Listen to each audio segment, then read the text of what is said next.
एक समय की बात है।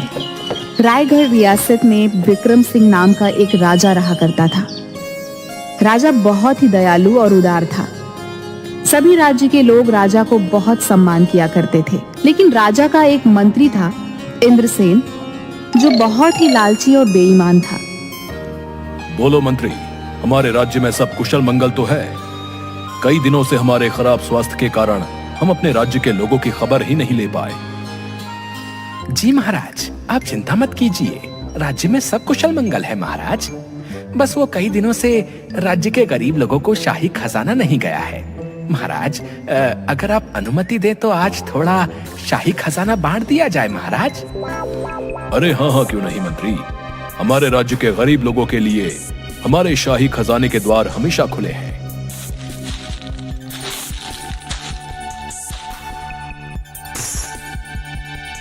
ये लो मंत्री, जाओ और जाकर हमारे राज्य के गरीबों में दान कर दो। हमारे रहते हुए हमारे राज्य के लोगों को परेशानी नहीं होनी चाहिए। जाओ। जी महाराज, जैसी आपकी आज्ञा।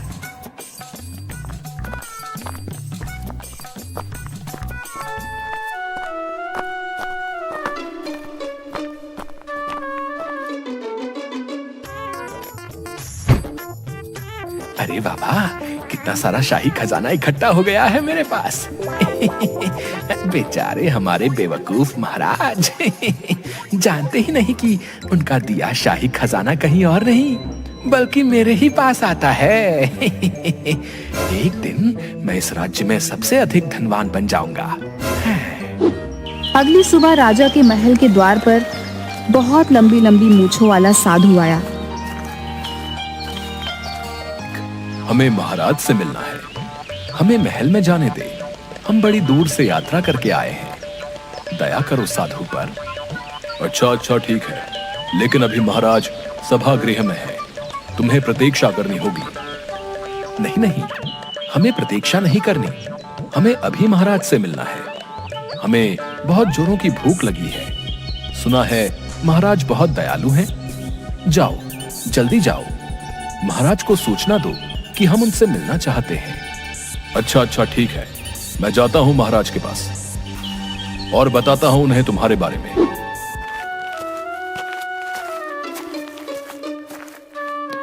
महाराज की जय हो। बाहर महल के द्वार पर कोई लंबी लंबी मूंछों वाला साधु आपसे भेंट करना चाहता है महाराज। बोल रहा है भूखा है, क्या किया जाए महाराज? अरे मूर्ख, कोई भूखा साधु हमारे द्वार पर है। जाओ और जल्दी उस साधु को लेकर आओ, जाओ।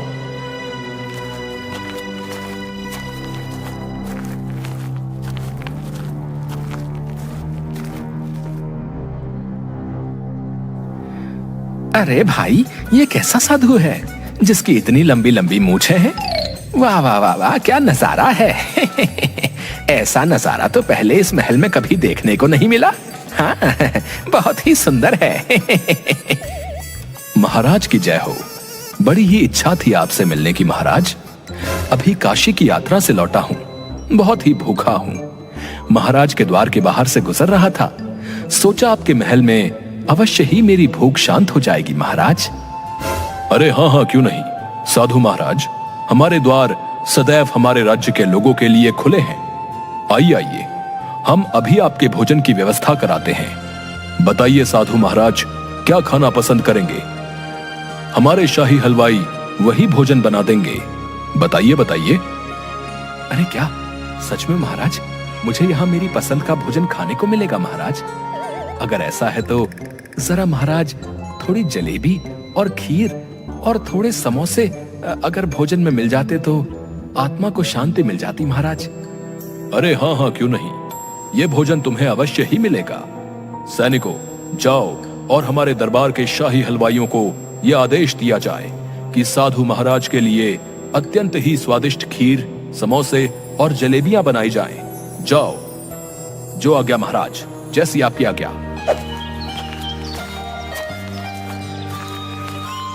जिसके बाद शाही हलवाई को यह संदेश जाता है कि साधु महाराज के लिए भोजन बनाया जाना है।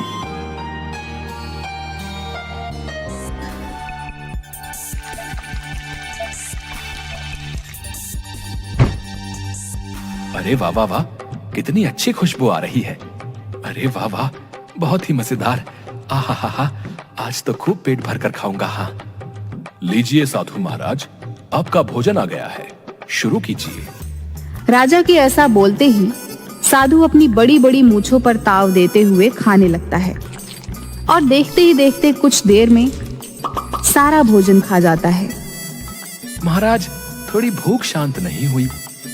अभी अगर थोड़ा और भोजन मिल जाता तो अच्छा होता महाराज। हाँ हाँ, क्यों नहीं साधु महाराज, साधु महाराज के लिए और भोजन लाया जाए। अरे न जाने कितने वर्षों से ये लंबी मूंछ वाला साधु भूखा है। अरे अरे अरे, न जाने कहां कहां से चले आते हैं। लगता है आज तो महल का आधा भंडार गृह खत्म नहीं कर देगा। अरे भाई वाह वाह वाह, महाराज बहुत ही स्वादिष्ट भोजन था। वाह वाह वाह, और जलेबियां तो इतनी मजेदार थी कि मेरी आत्मा ही खुश हो गई। वाह वाह वाह, बहुत ही उत्तम। तभी अचानक से राजा दरबार में बेहोश होकर अपने तख्त से जमीन पर गिर पड़ते हैं। अरे अरे, न जाने महाराज को ये क्या हो गया है भाई। अरे महाराज, आंखें खोलिए, ये क्या हो गया है आपको, आंखें खोलिए। अरे लगता है महाराज को उनके राजवैद्य की जरूरत है, लेकिन वो तो महल में है, उपस्थित ही नहीं है। अरे अरे, आप लोग दुखी मत होइए, महाराज बस अभी ठीक हो जाएंगे। आप लोग जरा हट जाइए, मुझे महाराज को देखने दीजिए।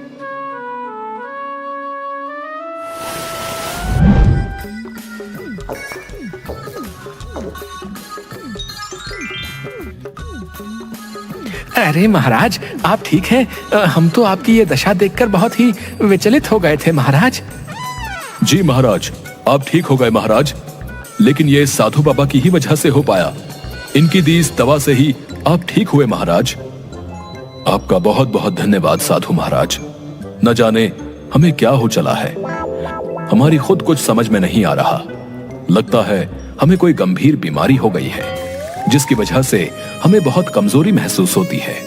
और इस समय हमारे राजवैद्य भी महल में उपस्थित नहीं है, जो हमें बता सकें कि हमें क्या हुआ है। लेकिन आपकी वजह से हम अपनी मूर्छित अवस्था से बाहर आ सके। हम आपसे बहुत प्रसन्न हुए। आज से आप इसी महल में रहेंगे। आपका बहुत बहुत धन्यवाद महाराज।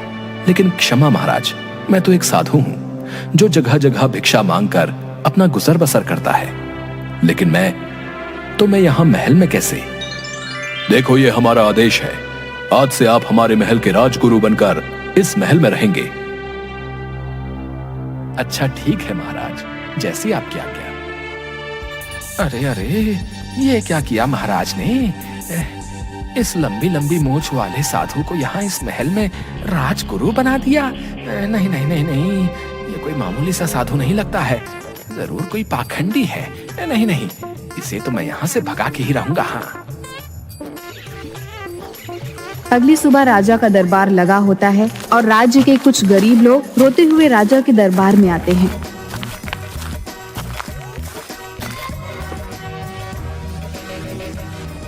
महाराज, हमारी सहायता कीजिए महाराज, हमारे बाल बच्चे भूखे मर रहे हैं महाराज। ये क्या किया आपने महाराज? आपसे हमारे जीवन यापन के लिए जो धन मिल रहा था, आपने वो भी बंद कर दिया महाराज। अरे, ये आप लोग क्या बोल रहे हैं? हमने कोई धन बंद नहीं किया है, बल्कि कल ही तो हमने आप लोगों के लिए अपने शाही खजाने का कुछ हिस्सा भेजा है।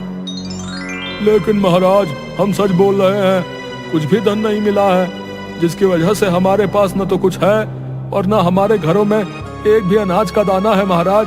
हम बहुत दुखी हैं महाराज। मंत्री, ये हम क्या सुन रहे हैं? हमने कल जो तुम्हें धन दिया था, क्या हुआ उसका? बताओ हमें, क्या हुआ? क्या तुमने हमारे साथ विश्वासघात किया है? हम इसकी सजा तुम्हें अवश्य ही देंगे। नहीं नहीं महाराज, हमें क्षमा कर दीजिए। वो कल हम जब राज्य में आपका दिया धन बांटने जा रहे थे, तो रास्ते में कुछ चोरों ने हमें घेर लिया था महाराज। वो सारा धन लेकर भाग गए। हमारी कोई गलती नहीं है महाराज। मुझे लगा आप मुझ पर बहुत क्रोधित होंगे, तो आपको नहीं बताया महाराज। हमें क्षमा कर दीजिए। मंत्री, तुम ये क्या बोल रहे हो? हमारे मंत्री होकर चोरों से डर गए और वो चोर सारा धन लेकर भाग गए? क्या इसलिए हमने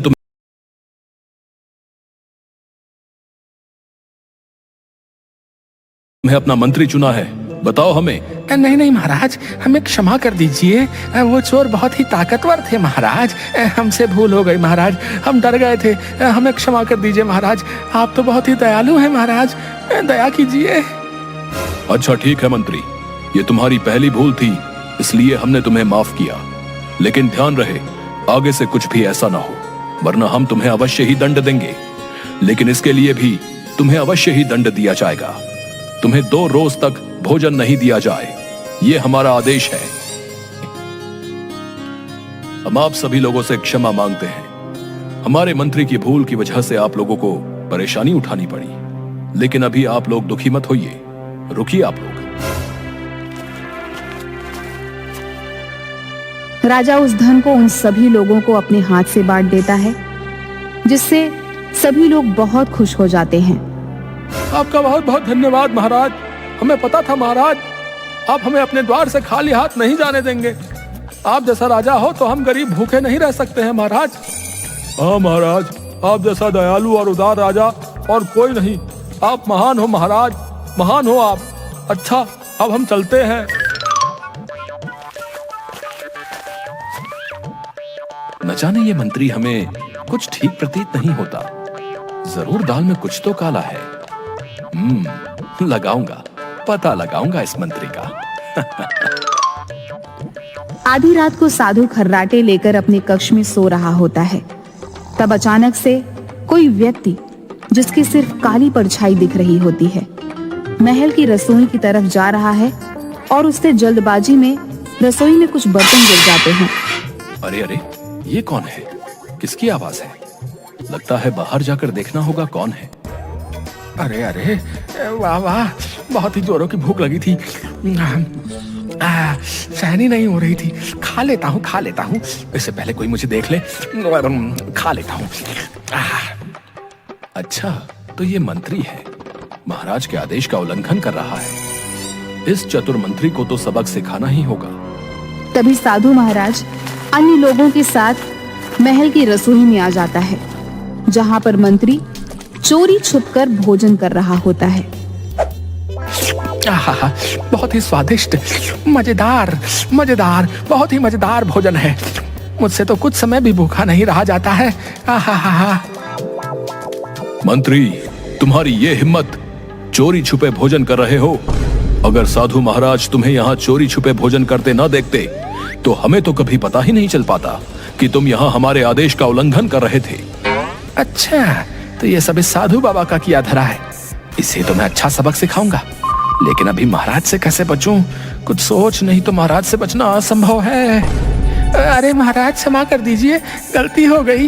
महाराज, बहुत ही जोरों की भूख लगी थी। महाराज, आप तो बहुत ही दयालु और उदार है महाराज। आप जैसा राजा तो यहाँ दूर दूर के राज्य में कोई नहीं। दया कीजिए महाराज। अच्छा ठीक है, ये आखिरी बार है, हम तुम्हें क्षमा करते हैं। लेकिन हमारे आदेश का उल्लंघन करने की तुम्हें जरूर सजा मिलेगी। आज से कुछ समय के लिए तुम्हें मंत्री पद से हटाया जाता है, ये हमारा आदेश है। अरे अरे महाराज, ये आप क्या बोल रहे हैं? क्षमा कर दीजिए महाराज। इस साधु को तो मजा चखाना ही होगा। हाँ, आज इसकी वजह से ही ये सब हुआ। देखता हूँ और कितने दिन इस महल में रहता है। कल सुबह ही उल्टे पांव ही भागता नजर आएगा। हाँ। आधी रात को चुपके से मंत्री साधु के कक्ष में आता है और उसके हाथ में एक बड़ी सी कैंची होती है। साधु बड़े मजे से खर्राटे लेकर सो रहा होता है। अब आएगा मजा। अब देखता हूँ ये साधु कैसे नहीं भागता यहाँ से। अगली सुबह साधु जब दरबार में पहुँचता है तो उसे देखकर सभी लोग हंसने लगते हैं। अरे अरे साधु महाराज, ये क्या हुआ आपको? क्या ये कोई नई कला है या कोई नई तपस्या? अरे साधु महाराज, ये क्या, आपकी मूंछों को ये क्या हुआ है? बताओ हमें। हमें नहीं पता महाराज, लगता है इस महल में ही किसी ने हमारे साथ उपहास किया है महाराज। पता नहीं किसने किया है। क्या कहा? उपहास? आखिर हमारे महल में किसकी इतनी हिम्मत जो आपके साथ उपहास करे? सैनिकों, जाओ जाकर पता लगाओ, आखिर साधु महाराज की मूंछ के साथ ये उपहास किसने किया। हम उसे अवश्य ही दंड देंगे। जाओ। जी महाराज, जैसी आपकी आज्ञा। जाओ जाओ मूर्ख सैनिकों, पता लगाओ ये किसने किया। महाराज तो उसे तभी दंड दे पाएंगे ना जब पता लगेगा कि ये किसने किया। जानते नहीं मैं कौन हूँ, कभी मुझे नहीं पकड़ पाओगे। हाँ। शाम को राजमहल के रसोई घर से हलवाई खीर बना रहा होता है, जिसकी खुशबू पूरे महल में आ रही होती है। वाह वाह वाह, बहुत ही स्वादिष्ट खीर बनी है, खुशबू तो बड़ी ही अच्छी आ रही है। वाह वाह वाह, अब महाराज खुश हो जाएंगे। आज के दिन महाराज खीर ही खाया करते हैं। हाँ, वाह वाह वाह वाह। अरे लेकिन लगता है इसमें थोड़े केसर की कमी है। हाँ हाँ, लाता हूँ भंडार गृह से केसर लेकर आता हूँ। हाँ। और खीर का पतीला वहीं रखकर हलवाई वहां से चला जाता है। और तभी वहां पर छुपकर एक आदमी आता है जो काला कंबल ओढ़े होता है, लेकिन जिसका चेहरा नहीं दिख रहा होता है। अरे बड़ी ही अच्छी खीर की खुशबू आ रही है। अरे बाबा, बड़ी ही मजेदार। आहा, चलकर देखो तो सही। तभी साधु महाराज उस काले कंबल ओढ़े आदमी को देखता है जो खीर में कुछ मिला रहा होता है। उसे देखते ही साधु महाराज के होश उड़ जाते हैं। अरे ये क्या, ये तो वही है। अच्छा तो ये बात है, इसकी वजह से ही महाराज को वो बीमारी हो रही है। अब मुझे सब समझ आ गया। हाँ, सब समझ आ गया। इस दुष्ट की सच्चाई महाराज के सामने लानी ही होगी। हाँ।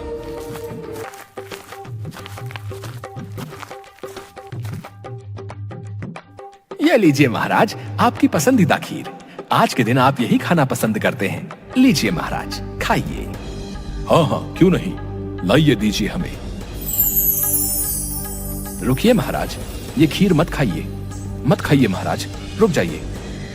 साधु की आवाज सुनकर दरबार में उपस्थित सभी लोग हैरान हो जाते हैं। ये आप क्या बोल रहे हो साधु महाराज? आखिर क्यों नहीं खा सकते हम ये खीर? बताओ हमें, आखिर क्या बात है? आप अधिक विचलित प्रतीत होते हो, बताओ हमें। अभी बताता हूँ महाराज। ये लीजिए मंत्री जी, ये खीर खाकर बताएं तो जरा, आखिर स्वादिष्ट है या नहीं, बताएं। अरे अरे साधु महाराज, ये आप क्या बोल रहे हैं? ये खीर तो महाराज के लिए है, आखिर मैं ये कैसे खा सकता हूँ? नहीं नहीं, माफ कीजिए, ये खीर मैं नहीं खा सकता हूँ। अरे कोई नहीं मंत्री, अगर साधु महाराज चाहते हैं तो क्यों नहीं खीर खा लेते हो? खाओ खाओ, हमें कोई आपत्ति नहीं है। जी महाराज, बहुत धन्यवाद। मैं चाहता हूँ एक बार मंत्री जी ये खीर अवश्य खाएं। खाइए मंत्री जी, ये खीर खाइए। नहीं नहीं साधु महाराज, मैं ये खीर नहीं खा सकता हूँ।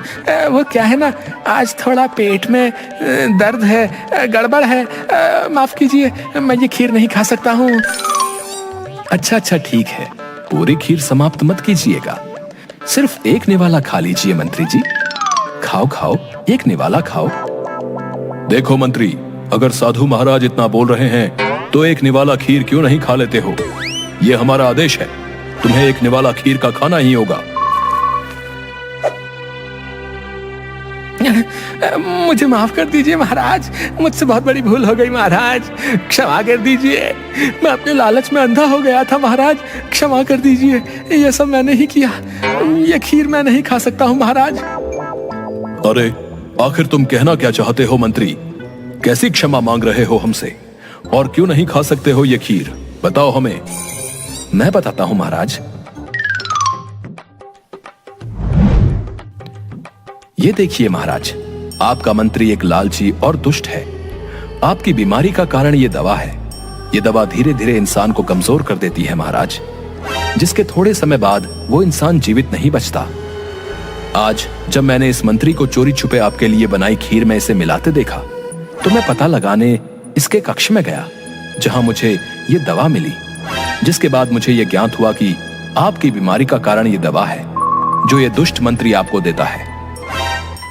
मंत्री, तुम्हारा ये दुस्साहस, तुम ही वो दुष्ट थे जो हमारे ही महल में रहकर हमारे साथ छल कर रहे थे।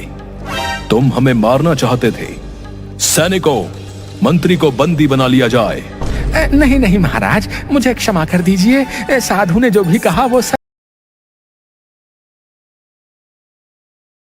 उन्हें जो भी कहा वो सच है महाराज। मैं अपने लालच में अंधा हो गया था महाराज।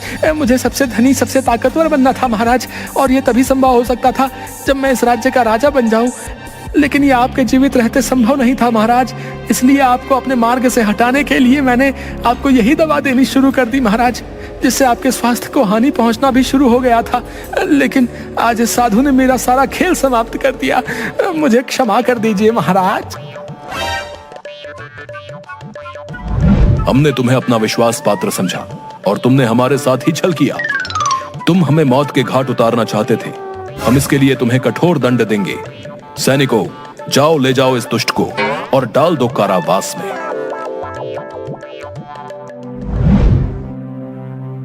आपका बहुत बहुत धन्यवाद साधु महाराज। आज अगर आप ना होते तो हमें कभी भी इस दुष्ट मंत्री की सच्चाई पता नहीं चल पाती और धीरे धीरे उसकी दी दवा से हमारी मृत्यु हो जाती। तुमने हमें जीवन दान दिया है। हम तुमसे बहुत प्रसन्न हुए। आज से आप हमारे राजगुरु होने के साथ साथ हमारे मंत्री भी हैं। धन्यवाद महाराज। मुझे बहुत खुशी हुई ये जान के कि आपने मुझे इस पद के काबिल समझा। लेकिन मैं इस पद को स्वीकार नहीं कर सकता महाराज। मैं एक साधु हूं। मुझे महसूस हो गया था कि आपके साथ जो ये सब हो रहा है उसके पीछे किसी न किसी की साजिश है। बस उसी से आपको बचाने के लिए मैंने आपके यहाँ राजगुरु का पद स्वीकार किया। लेकिन महाराज, अब मुझे जाना होगा। ये सब मोह माया है, इसलिए मुझे अनुमति दीजिए। क्या तुमने इस बारे में कुछ सोचा है? ओहो, किस बारे में बात कर रही हो? उस लड़के के बारे में जो बड़ा हो रहा है। उसे शादी करके गृहस्थी बसानी होगी ना? अब देखो, बिल्कुल ऐसा नहीं है कि मैंने सोचा ही नहीं। कुछ ना कुछ तो सोचा है। अरे वाह, तुम्हें अपने बेटे के बारे में सोचने का वक्त मिल गया। अरे वो हमारा बेटा है, उसे लेकर नहीं सोचेंगे तो किसे लेकर सोचेंगे? हैं? तो क्या सोचा है? देखो, सोचा है कि पास के गांव में श्रावंती नाम की एक लड़की है। लड़की बहुत अच्छी है, पलाश के साथ भी अच्छी रहेगी उसकी जोड़ी। हाँ। श्रावंती? वो गरीब घर की लड़की? अरे ये क्या कह रही हो? देखो, अगर लड़की अच्छी है तो फिर बाकी क्या देखना बाकी है, हैं? देखो, हमारे घर का एक सम्मान है, 7 गांव में हमारा नाम है। इतने बड़े घर में आकर वो गरीब घर की लड़की कैसे फिट हो पाएगी? और फिर हमारे घर में किसी गरीब घर की लड़की बहू कैसे बनेगी? ये ठीक नहीं होगा। यही तो कहती हूँ, आदमियों को समझ नहीं होती। शादी कोई खेल नहीं है, ये जीवन भर का मामला है, समझे? ये नहीं कि आज रख लिया कल छोड़ दिया। इसलिए मैं भी यही सोच रही हूँ इस शादी को लेकर। अच्छा ठीक है, एक बात बताओ, तुम्हारी बात सुनकर अगर किसी बड़े घर की लड़की को बहू बनाकर लाता हूँ और वो पलाश को अच्छी नहीं लगती या वो लड़की अच्छी नहीं होती तो क्या होगा, हैं? बड़े घर की लड़कियां ऐसा नहीं करती, छोटे घर की लड़कियां ऐसा करती हैं। देखो, मुझे छोटे या बड़े घर की परवाह नहीं है। मैं बस इतना जानता हूँ कि श्रावंती एक अच्छी लड़की है, हमारे घर में आकर फिट हो जाएगी और पलाश को प्रेम से रखेगी। इसीलिए मैंने तय किया है कि पलाश की शादी तो उसी लड़की से होगी और घर की बहू के रूप में मैं उसे ही लाऊंगा। हाँ।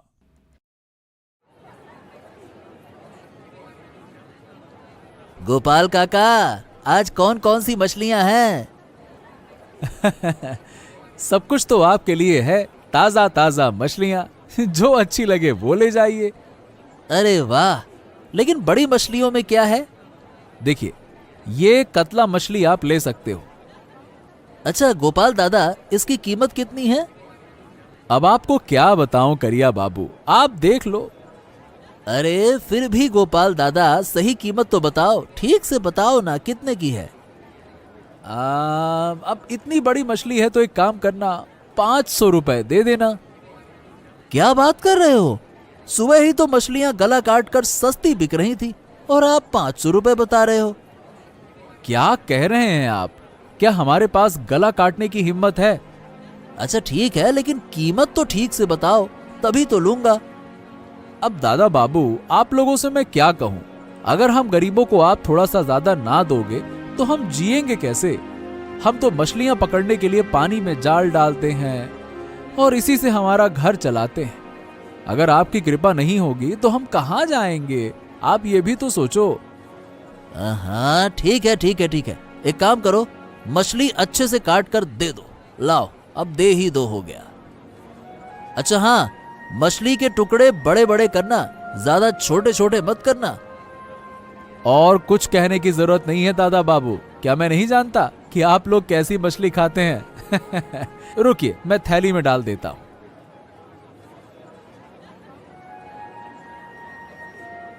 हाँ ये लो, तुम जो चाहते थे वही दे दिया, बस खुश?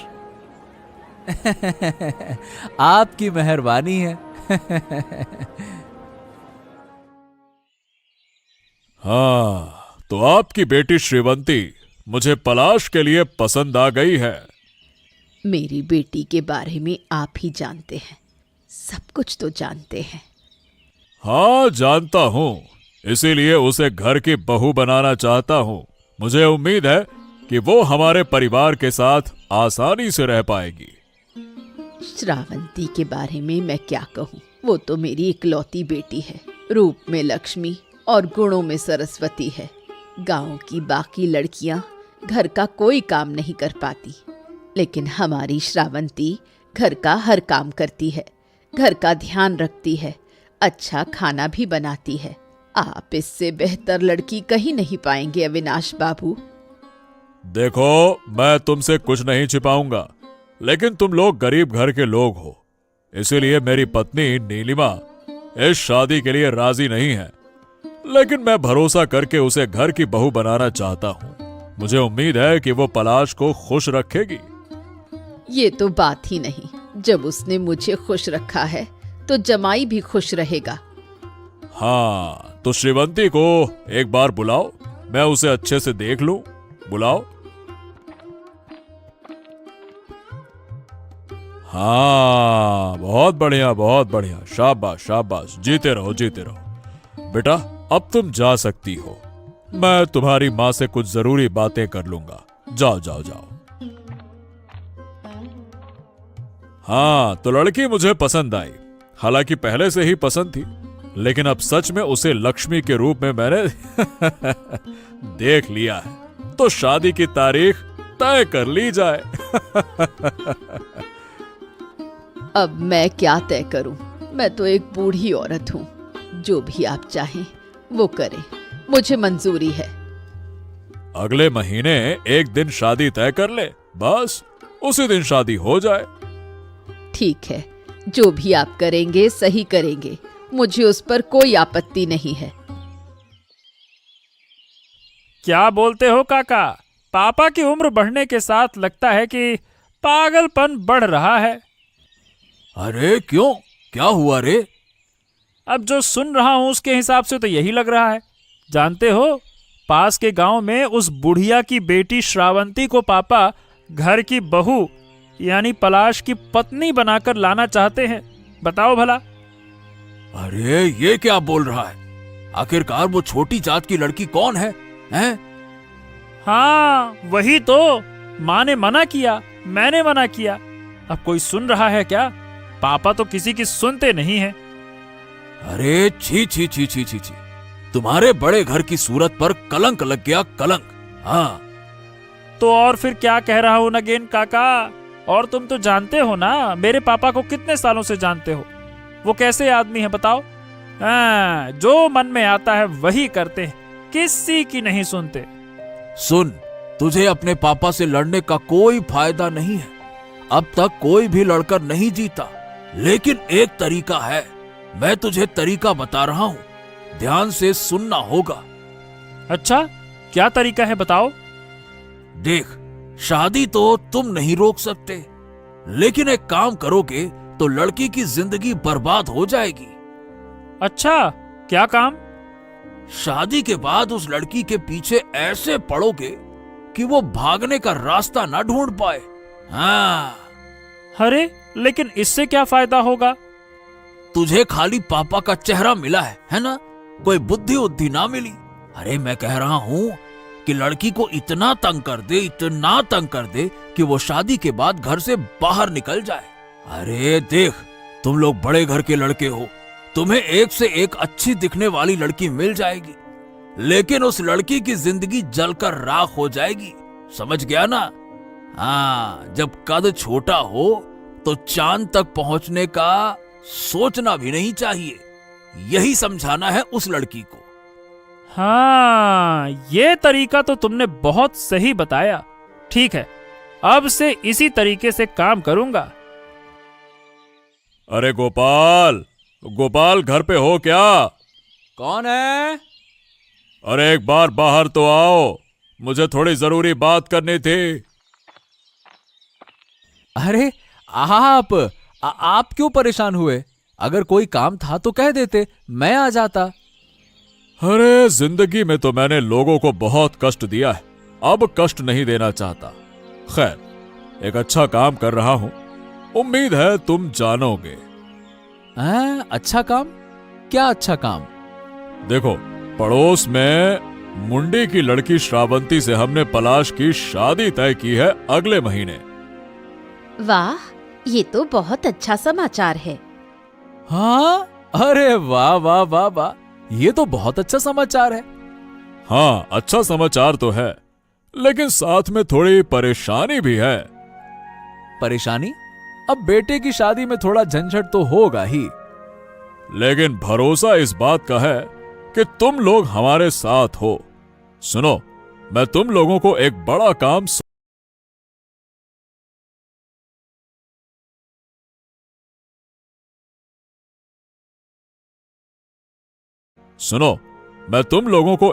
काम सौंपना चाहता हूं। आप हमें कोई काम सौंप रहे हैं? अरे आप तो कहिए, बताइए क्या काम है। देखो, शादी में बड़ी बड़ी मछलियां चाहिए और वो सारी मछलियां तुम्हें देनी होंगी, समझ गए? हैं? ये तो मेरी बड़ी किस्मत है। एक बात कहूं अविनाश बाबू, अब हम गरीब लोग हैं, दिन भर कड़ी मेहनत करते हैं, ऐसे में इतनी बड़ी जिम्मेदारी मुझे आपने सौंप दी, इससे मेरी खुशी दुगनी हो गई। और आप जैसी बड़ी शख्सियत ने हमें यह काम सौंपा है तो हम जरूर निभाएंगे। हाँ, हम बहुत खुश हैं कि आपने हमें इस जिम्मेदारी के लिए चुना। हाँ, तो ठीक है, अब यह तय हो गया, तुम बड़ी बड़ी मछलियां सप्लाई करोगे, ठीक है ना? चलो, अब मुझे जाना है, बहुत काम है। ठीक है, जाता हूं। हाँ, जरूर जरूर। लेकिन आज आप हमारे झोपड़ी में आए और आपने हमें इस काबिल समझा, इससे हम धन्य हो गए। हाँ गोपाल, सब ठीक तो चल रहा है ना? सभी खा रहे हैं, सब व्यवस्था सही से हो रही है ना? हाँ, अब देखिए, आपने मुझ जैसे घटिया आदमी को इतनी बड़ी जिम्मेदारी दी, तो भला मैं क्या छोड़ सकता था? अब तक सब कुछ बढ़िया चल रहा है, सब मेहमान बड़े खुश हैं। हाँ, आज मेरा बहुत अच्छा दिन है, तुमने मेरी बड़ी जिम्मेदारी पूरी की है। अब तो हम जाने वाले हैं, एक बात कहनी थी। अरे अब ऐसे मत बोलिए, आप हमारे रिश्तेदार हैं, जो भी कहना है साफ साफ और सीधे साधे शब्दों में बोलिए, कहिए। मैं बस कह रही थी कि श्रावंती मेरी इकलौती बेटी है, आप उसका ध्यान रखिएगा।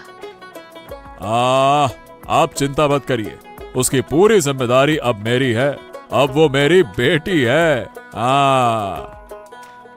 तब तो मैं निश्चिंत हूँ। एक सही आदमी को अपनी बेटी सौंपकर एक माँ का मन कितना शांत हो सकता है, आप समझ ही रहे होंगे। देखिए, मेरा बेटा अच्छा है, वो उसकी देखभाल करेगा, और अगर किसी तरह का कोई नुकसान होगा तो मैं खुद खड़ा हूं ना, मैं कहां जा रहा हूं? मैंने तो कभी सोचा ही नहीं था कि ऐसे बड़े घर में अपनी बेटी की शादी करूंगी। ये सब आपकी कृपा है। अब चलिए, ये सब बातें छोड़िए, आप निश्चिंत रहिए, आपकी बेटी हमारे घर में खुशी से रहेगी, मैं उसकी पूरी जिम्मेदारी लेता हूँ। अब मैं निश्चिंत हूँ, अब मुझे विदा करें। देखिए, विदा तो नहीं कर सकता, लेकिन हाँ, आप ये कहकर जाइए कि आप कभी कभी बेटी से मिलने जरूर आएंगी। हाँ। जब तक जिंदा हूँ मिलने आऊंगी। तो खाने पीने का सब कुछ कैसा लग रहा है भाभी? मछली तो काफी अच्छी है, क्या कहती हो? ये अचानक ये सवाल क्यों पूछा? मुझे लगता है कि इस तरह की मछली और इतना बढ़िया बढ़िया पकवान वाला खाना आपने अपने घर में कहाँ ही खाया होगा, है ना? मुझे मछली खाना पसंद नहीं है और इस मछली का स्वाद मुझे खास पसंद भी नहीं। हैं? ये क्या कह रही हो? बड़ी मछली का स्वाद नहीं है? हैं? असल में आदत नहीं है, ये कहो भाभी। एक कहावत है ना, कुत्ते को घी चावल का स्वाद नहीं लगता, वही वाला हाल है। हाँ। कहावत हो सकती है, लेकिन मुझे मछली बहुत पसंद नहीं है और सच में ये मछली बड़ी होने के बावजूद कोई खास स्वाद नहीं देती।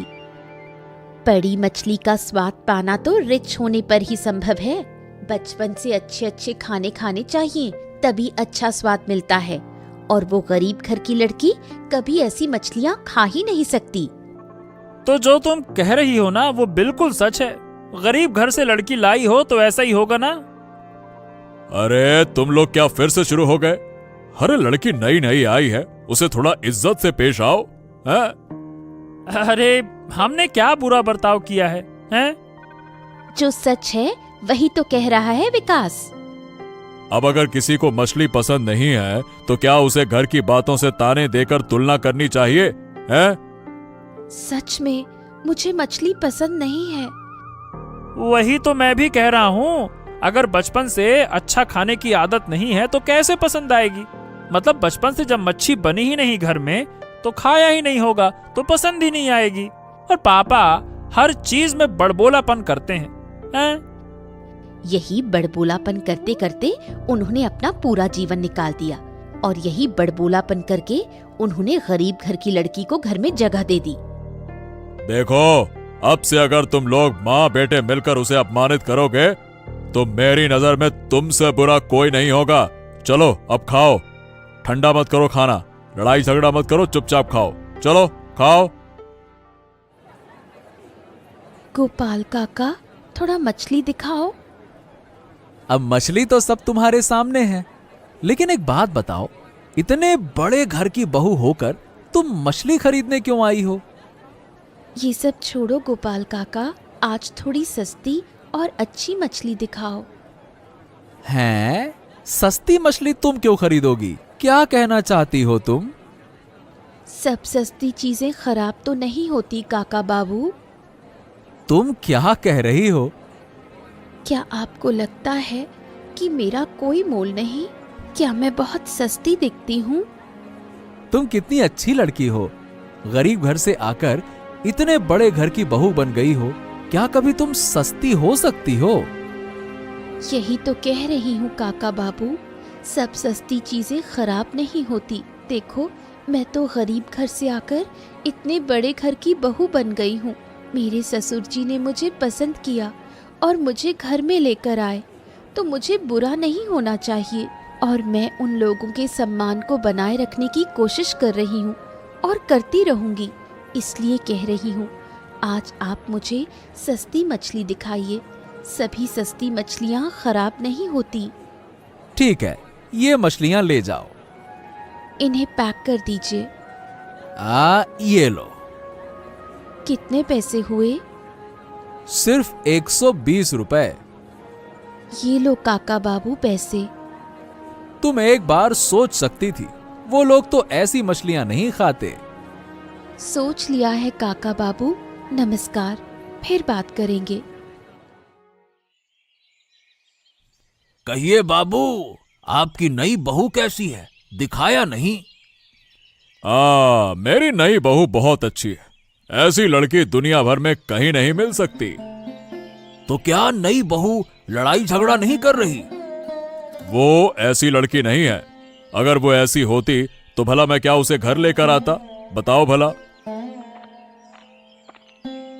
तो क्या साहब, माँ के साथ नई बहू का रिश्ता कैसा है? लड़ाई झगड़ा तो नहीं हो रहा?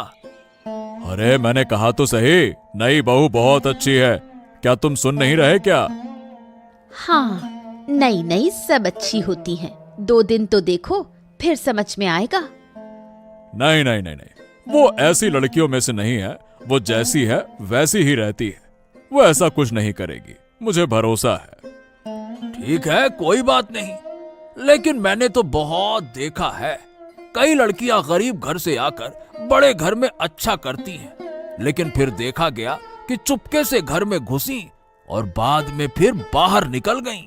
हाँ। तुम्हारी बात सही है नगेन। अरे मैं तो हमेशा सही कहता हूँ गिन्नी माँ। असल में मैंने बहुत देखा है ये सब। तो क्या तुम कह रहे हो कि हमें थोड़ा सजग रहना चाहिए? बस थोड़ा संभल कर रहो। तुम्हें समझना चाहिए, छोटे घरों की लड़कियों पर इतनी जल्दी विश्वास नहीं करना चाहिए। चलो, मेरा काम था कहना, मैंने कह दिया, अब मैं चला। ये क्या भाभी, इतनी मछलियां बाजार में पाई थी और तुम 4 तरह की मछली लेकर आई हो? तो क्या इस घर की बहू इस काम को करने के लिए सुबह सुबह बाजार गई थी? हाँ, मेरी जिंदगी में तो ये पहली बार है कि हमारे घर में चारा पोना आया है। वाह! आप लोग खाकर देखिए, ये सस्ती मछली है लेकिन स्वाद बहुत अच्छा है इसका। स्वादिष्ट और सस्ते में फर्क समझने की क्षमता तुम्हारी है, हैं? आ हा हा हा हा हा हा हा, ऐसा स्वाद कभी नहीं पाया। सच में बहुत अच्छा बना है।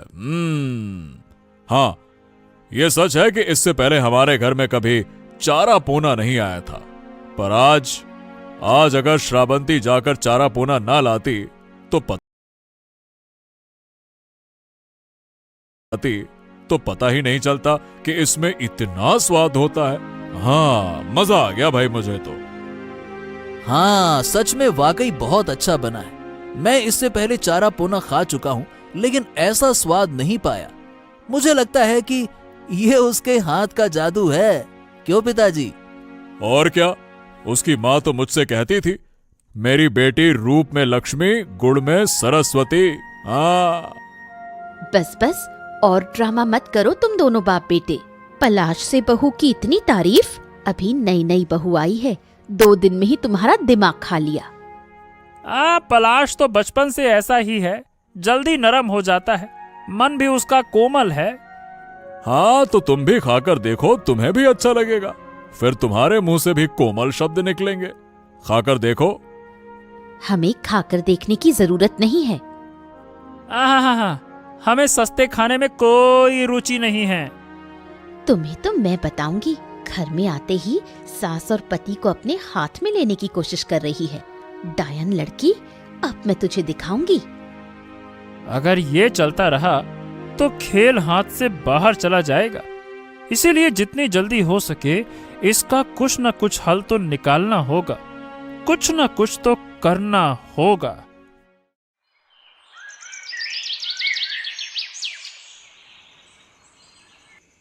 माँ, देखो, मेरा ऐसा कहना है कि ये ऐसे नहीं चलने देना चाहिए, हमें कुछ करना होगा। मैं समझ सकती हूँ, इसको इसके हिसाब से चलने देना ठीक नहीं है, पर तुम करोगे क्या? उस लड़की को घर से बाहर निकालने के अलावा कोई रास्ता नहीं है।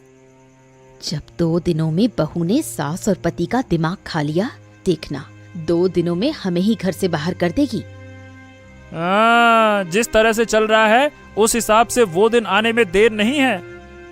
आज दोपहर का मामला तो देखा ही तुमने। इस घर में मैं बचपन से देख रहा हूँ कि कभी भी छोटी मछलियाँ नहीं आई, और आज तो चारा पोना खिलाकर सबको मूर्ख बना दिया। वाह! मैं कह रही हूँ, ऐसे छोटे घर की लड़कियाँ तंत्र मंत्र जानती हैं, जरूर कुछ तंत्र मंत्र किया है।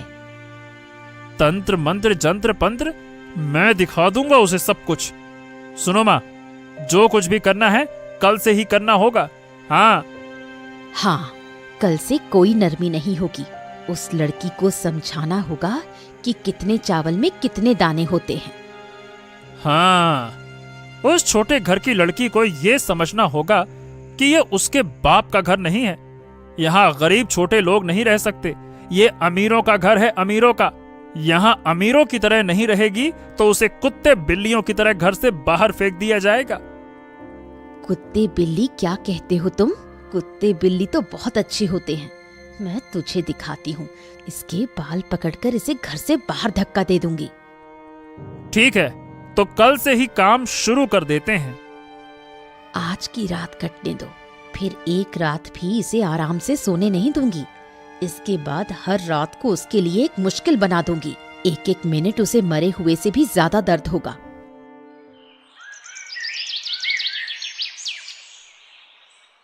गोपाल काका, सबसे बड़ी मछली दिखाओ। हाँ, हमारे घर के लिए सबसे अच्छी मछली दिखाओ। तुम्हारी जो सड़ी गली मछलियाँ हैं वो नहीं चाहिए। हैं? मैं सड़ी गली मछलियाँ नहीं बेचता। सारी मछलियाँ ताजी वाली हैं, ताजी वाली। अरे आप तो जानते ही हैं। अगर नहीं जानते तो क्या अविनाश बाबू मुझे इतना बड़ा काम सौंपते क्या? हैं? इतना बड़ा काम? अरे तुम्हारे लिए होगा बड़ा काम। उस काम की वजह से हमारी हालत खराब हो गई है। खैर, वो छोड़ो, अब मछली दिखाओ। हाँ, घर में बहुत काम है। जल्दी से सबसे बड़ी मछली दिखाओ। हाँ, ये बड़ी मछली है क्या? अरे ये तो भेंट की मछली है, भेंट की। ये किसी के घर जाने योग्य नहीं है। ये तो कोई खास मौके पर ही जाती है। वही दे दो हमें। अरे क्या कह रहे हो गिन्नी माँ? इतनी बड़ी मछली का क्या होगा? क्या ये ऐसे ही किसी के घर जाने योग्य है क्या? देखकर तो बताओ। अरे ज्यादा बात मत बढ़ाओ गोपाल काका, आप तो दाम बताओ, दाम। हाँ, दाम तो ठीक है। इसकी कीमत कम से कम 2000 रुपए है। विकास, पैसे दे दो। देखो, एक बात मैं साफ साफ कह देता हूँ आप लोगों से। आपकी तरफ से, आप दोनों की तरफ से मुझे जितना फायदा नहीं है, उससे ज्यादा फायदा मुझे आपके परिवार के बारे में सोचने से होता है। तो अब बताओ ये कि क्या सच में ये इतनी बड़ी मछली काम आएगी? अगर इतना ही परिवार के बारे में सोचते हो तो इतना हमारे बारे में मत सोचो। अपने काम के बारे में सोचो। हमारे परिवार के बारे में हम सोच लेंगे, समझ गए? ठीक है, ठीक है, ठीक है, समझ गया। ले जाओ, ले जाओ, ले जाओ, ले जाओ। हाँ, हे भगवान, ये बच्ची गरीब घर से बड़े घर में बहू बनकर आ गई। अब भगवान तू ही बचा उसे। मुझे लगता है कि कोई बड़ी परेशानी आने वाली है। बस भगवान तू उसका भला करना। छी छी छी छी छी, ये क्या बेकार सा, बहुत ही बेजान खाना बना दिया। किसने बनाया ये? अरे ये क्या? ये बीच में इतना नमक क्यों है? ये वो वेटकी मछली, समंदर की मछली है। शायद समुंदर की मछली वैसे भी खारापन लिए होती है और ऊपर से ज्यादा नमक डाल दिया है। अरे ये खाना किसने बनाया है? सुनो, किसने बनाया खाना? माँ ने आज खाना बनाया है। अरे तुम बहू को गालियां देती हो कि उसने कैसा खाना बना दिया, ये क्या किया। अरे ये खाना तो यमराज के नरक में भी कोई नहीं खाएगा। इतना बेकार खाना है ये। बात करती हो, एक आदमी बिना गलती किए इस घर में हजारों अपमान और ताने सहता है, तो तुम दोनों को भी सच सुनना चाहिए, चाहे तुम अपमान सहो या ना सहो। ये बताओ, आज मछली का दाम कितना था? कितने में लाई हो मछली? ये मतलब 2000 रुपए। वाह वाह वाह वाह वाह, तुम्हें शर्म नहीं आती? 2000 रुपए खर्च करके मछली खरीद कर इसे खराब कर दिया। अरे आज से मैं आदेश देता हूँ, इस घर में मछली तुम लोग नहीं खरीद के लाओगे। बाजार और घर के सभी कामकाज की जिम्मेदारी अब से मेरी बहू की होगी और मैं केवल उसकी बनाए हुए खाने को ही खाऊंगा। तुम्हारे इस वाहियात खाने से बेहतर मेरी बहू के हाथ की छोटी मछली बहुत स्वादिष्ट है। समझ गए? हाँ, मुझे भी एक बात कहनी है। देखो, जैसे भी हो, श्रावंती अब मेरी पत्नी है। मैंने धर्म के अनुसार सबके सामने शादी की है, इसीलिए उसे बचाने की जिम्मेदारी भी अब मेरी है। तुम लोग अब उसका अपमान मत करो। अगर तुमने उसका अपमान किया तो मैं अब इसे सहन नहीं करूंगा। हाँ हाँ, ये हुई ना बात।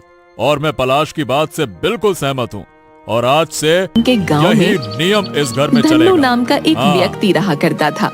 धन्नू के घर में उसका वफादार नौकर, उसकी पत्नी और बेटी थे। धन्नू अपने नौकर को मुन्ना कहकर बुलाया करता था। एक दिन की बात है, शाम के समय धन्नू अपने नौकर से बोला, मुन्ना, कल तुम्हें याद है ना कि हमें कहाँ जाना है? जी मालिक, अच्छी तरह से याद है। हमें आपके 5 खेतों में जाना है। तो तुमने सारी तैयारी कर ली? जी मालिक, आपके कहे अनुसार मैंने बग्गी को तैयार करवा दिया है। ठीक है, हम कल सुबह ही अपने घर से अपने खेतों के लिए निकलेंगे। किसान सुबह सुबह ही काम पर आ जाते हैं। जी मालिक, समझ गया। मैं आपके उठने से पहले ही उठ जाऊंगा। कभी कभी सोचता हूँ मुन्ना कि अगर तुम यहाँ नहीं होते तो मेरा क्या होता। ऐसी बात नहीं है मालिक, अगर मैं यहाँ पर नहीं होता तो मालकिन आपका ख्याल रखती, और छोटी मालकिन तो आपको बहुत ज्यादा प्रेम करती हैं। वो तो मैं जानता हूँ, लेकिन सही मायने में मेरा सही ख्याल तुम रखते हो।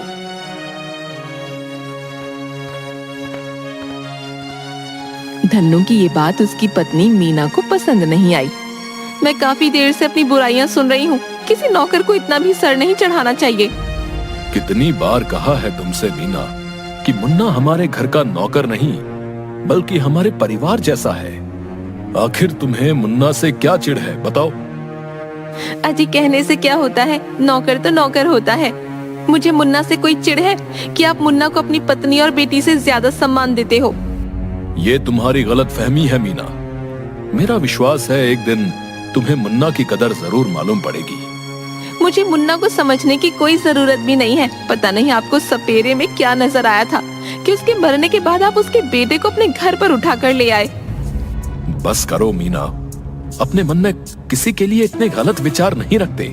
बस बहुत हो गया मीना, इससे आगे अपनी जुबान से एक शब्द मत बोलना। मत भूलो कि उस सपेरे ने मेरी जान बचाई थी। अरे, उसके मरने के बाद मैंने तो सिर्फ मुन्ना की परवरिश की है। अगर मैं अपनी सारी संपत्ति भी मुन्ना को दे दूं ना, तो भी मैं मुन्ना के पिता का कर्ज नहीं उतार पाऊंगा। अपने पति की बात सुनकर मीना गुस्से से पैर पटकते हुए अपने कमरे में चली गई। उसने देखा उसकी बेटी रीमा दरवाजे पर खड़ी हुई उसकी बहस को सुन रही थी। तुमसे मैंने कितनी बार कहा है रीमा कि दरवाजे पर खड़े होकर मेरी और अपने पिता की बहस मत सुना कर। माँ, आपको ऐसा नहीं लगता कि आप हद पार कर रही हैं? आखिर आपको मुन्ना भैया से क्या चिढ़ है? खबरदार जो अपनी जुबान से उसे भाई कहा। अरे, वो एक सपेरे का बेटा है। देखना भविष्य में वो बीन बजाकर सिर्फ सांपों को पकड़ने का ही काम करेगा। हमारा उससे कोई खून का रिश्ता नहीं है, वो सिर्फ इस घर का नौकर है। बस करो माँ। इतना कहकर रीमा अपने कमरे में चली गई। अगले दिन मुन्ना सुबह ही उठकर बग्गी की साफ सफाई करने लगा। कुछ देर बाद धन्नू तैयार होकर बाहर आ गया। तुम तो अपने वादे के पक्के निकले। तुम तो मेरे उठने से पहले ही उठ गए। मुझे तो रात भर इसी चिंता में नींद ही नहीं आई मालिक कि आपको सुबह सुबह खेतों का मुआयना करने जाना है। मुन्ना, अपनी मालकिन की बातों को जो है दिल पर मत लिया करो, ठीक है? अरे, कैसी बातें कर रहे हैं आप मालिक? मैं मालकिन को अपनी माँ समान समझता हूँ। क्या माँ की डांट पर कोई बेटा बुरा मानता है? कभी कभी मुझे इस बात का बड़ा एहसास होता है कि तुम मेरे बेटे होते तो। अब चलिए मालिक, किसान आपका इंतजार कर रहे होंगे। धन्नू बग्गी में बैठ गया और मुन्ना घोड़े दौड़ाने लगा।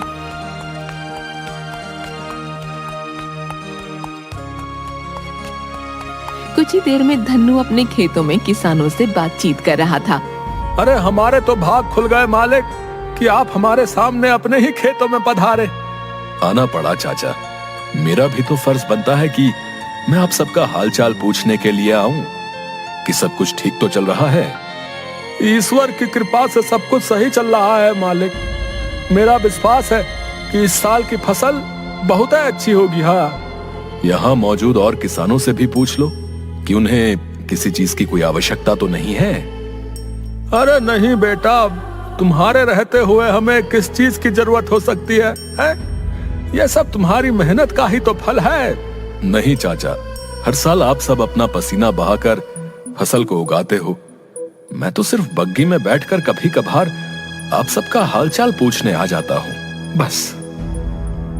तभी एक कलुआ नाम का बूढ़ा किसान वहाँ पर आ गया और धन्नू की ओर देखते हुए बोला, हम तुम्हें बताना तो नहीं चाहते थे, लेकिन अब मामला बहुत ज्यादा आगे बढ़ गया है बेटा। मैं आपकी बात का मतलब नहीं समझा कलवा चाचा।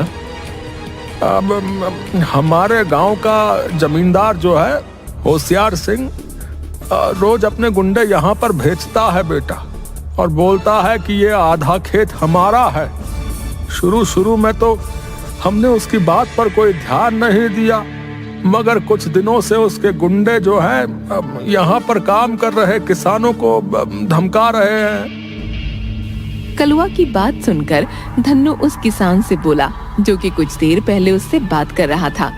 अब आपने ये सब मुझे पहले क्यों नहीं बताया चाचा? अब जमींदार होशियार सिंह को कौन नहीं जानता। मैं तुम्हें ये बताकर जो है परेशान नहीं करना चाहता था। इतने समय बाद तो तुम अपने खेतों में आए हो, और वैसे भी होशियार सिंह के पास गीदड़ भपकियों के अलावा और है ही क्या। नहीं चाचा, होशियार सिंह की धमकियों को हल्के में नहीं लेना चाहिए। गांव के सभी लोग जानते हैं कि वो कितना क्रूर है और कितना शातिर। इतना बोलकर धन्नू अपने नौकर मुन्ना से बोला, मुन्ना, बाकी के खेतों का मुआयना हम किसी और दिन करेंगे। बग्गी को अभी और इसी वक्त होशियार सिंह की हवेली की ओर ले चलो। इतना बोलकर धन्नू बग्गी में बैठ गया और मुन्ना ने बग्गी होशियार सिंह की हवेली की ओर दौड़ा दी। कुछ ही देर में धन्नू मुन्ना के साथ होशियार सिंह की हवेली में खड़ा हुआ था। आओ धन्नू आओ, मैं तुम्हारे बारे में ही सोच रहा था। तुम्हारी उम्र काफी लंबी है भाई। तुम 24 घंटे मेरे ही बारे में सोचते रहते हो होशियार सिंह। मेरी आज तक समझ में ये नहीं आया कि तुमसे मेरी दुश्मनी क्या है। देखो, मैं तुमसे ज्यादा धनवान हूँ, और मेरे पास तुमसे ज्यादा संपत्ति है। फिर भी गांव वाले मुझसे ज्यादा तुम्हारा सम्मान करते हैं भाई। और तो और गांव के मंदिर की चाबियां भी तुम्हारे ही पास रहती है। मैं तुम्हें यहाँ पर सिर्फ ये बताने के लिए आया हूँ कि आइंदा अपने गुंडों को मेरे खेत पर काम कर रहे किसानों को धमकाने मत भेजना, नहीं तो क्या कर लोगे तुम? हैं? तुम्हें अंदाजा भी नहीं है कि तुम किसके सामने खड़े होकर बात कर रहे हो। अरे अपनी औकात में रहो। होशियार सिंह की बात पर मुन्ना बुरी तरह से क्रोधित होकर बोला, अपनी जुबान को लगाम दो होशियार सिंह। मालिक ने मेरे हाथ रोक रखे, नहीं तो अभी इसी वक्त तुम्हारा मुंह तोड़ देता। दो कौड़ी के नौकर, मुझे आंखें दिखाता है। मत भूल कि तू सपेरे का बेटा है। जाकर खेतों में सांप पकड़। अनाथ है तू, अनाथ। एक टुकड़ों पर पलने वाला एक अनाथ कहीं का। अब अगर इससे आगे एक भी शब्द तुमने अपने मुंह से निकाला ना होशियार सिंह, तो मैं अपनी हद पार कर जाऊंगा, बता रहा हूं। इस बार मैं तुम्हें चेतावनी देकर छोड़ रहा हूं। इतना बोलकर धन्नू मुन्ना के साथ वहां से चला गया।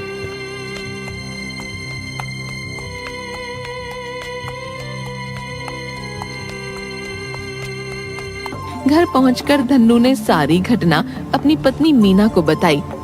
मैंने तुमसे कितनी बार मना किया है, अपने नौकर को सर पर मत चढ़ाया करो।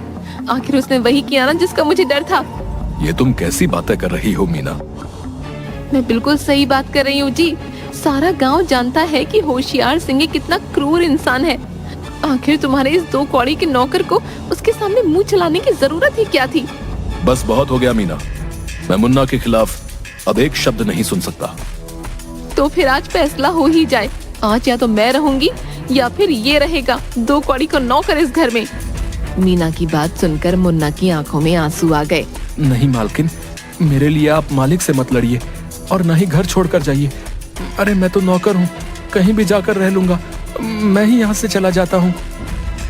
तो खड़ा खड़ा मेरा मुंह क्या देख रहा है? जा निकल यहाँ से। मीना की बात सुनकर मुन्ना वहाँ से चला गया। तुमने मुन्ना को घर से निकालकर बिल्कुल भी अच्छा नहीं किया। हाँ, मुझे मत समझाइए अच्छा और बुरा।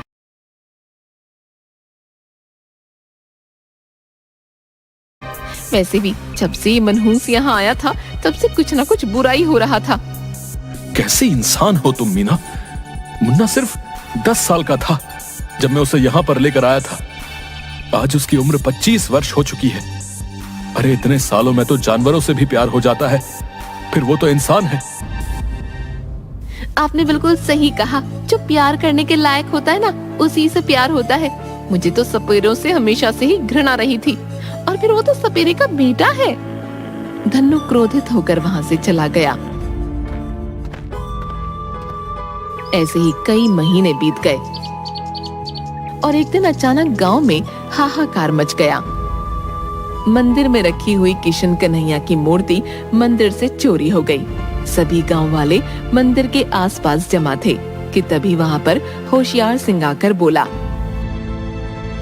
क्या हुआ है? तुम सब गांव वाले यहाँ पर क्यों इकट्ठा हुए हो? अब आपको क्या बताऊं होशियार सिंह, घोर कलयुग आ गया है।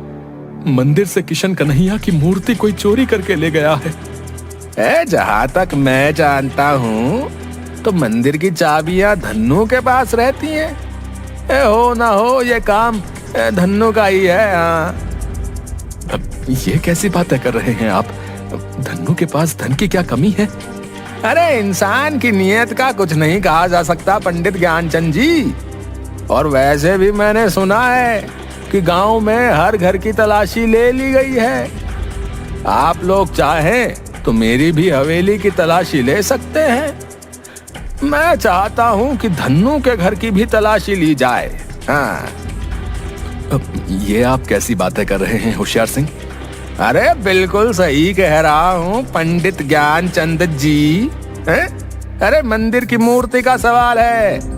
क्या धन्नु का कद अब हमारे गांव के भोले भाले लोगों की आस्था से बड़ा हो गया है कि उसके घर की तलाशी भी नहीं ली जा सकती?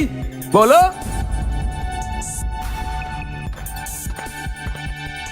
सारे गांव वाले धन्नु के घर पहुंच गए। पंडित ज्ञानचंद जी, होशियार सिंह जी को लगता है कि मूर्ति मैंने चुराई है। इनके दिल की तसल्ली के लिए आप चाहे तो मेरे घर की तलाशी ले सकते हैं, और उसके बाद होशियार सिंह जी की हवेली की भी तलाशी ली जाए। हाँ जी, मुझे मंजूर है। और धन्नु की घर की तलाशी लेने लगे।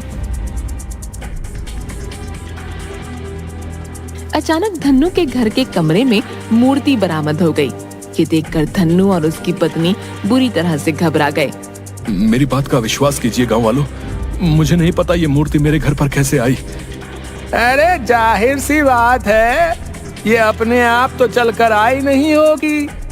देखा आप लोगों ने देखा कि नहीं देखा इस इंसान का असली चेहरा, जिसका आप सब इतना सम्मान करते हैं। हमें तुमसे ऐसी उम्मीद नहीं थी रतन, तुम तो वास्तव में एक घटिया इंसान निकले। ए भैया, गांव वाला, देखते क्या हो, मारो धन्नु को।